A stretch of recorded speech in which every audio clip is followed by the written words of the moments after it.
ஒரு ஜீவனாம்ச வழக்கில் எதற்காக affidavit of assets and liabilities தாக்கல் செய்ய வேண்டும்? பொதுவாக ஒரு ஜீவனாம்சம் கேட்கும்போது மனைவி தன்னுடைய தேவைகளை அதிகப்படுத்தி சொல்லுவதும் கணவன் தன்னுடைய வருமானத்தை குறைத்து சொல்வதும் வழக்கமாக இருந்துகிட்டு இருந்தது. கணவன் மனைவி ரெண்டு பேருமே உண்மையை சொல்கிறதில்ல, நிறைய விஷயங்களை மறைச்சிக்கிட்டு இருந்தாங்க.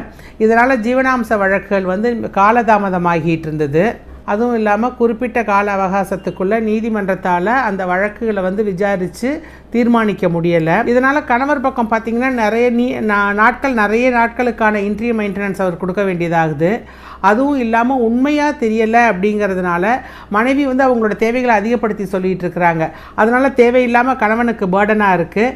மனைவி வேலை செஞ்சுக்கிட்டு இருந்திருக்கலாம், அவங்களோட வேலையை அவங்க மறைச்சிருந்திருக்கலாம். இது மாதிரி நிறைய விஷயங்கள் இருக்கிறதுனால மேலை நாடுகளில் இருக்கிற மாதிரி கண்டிப்பாக affidavit of assets and liabilities தாக்கல் செய்ய வேண்டும் ஜீவனாம்ச வழக்குகளில் அப்படின்னு சொல்லி சுப்ரீம் கோர்ட் உத்தரவிட்டிருக்கு.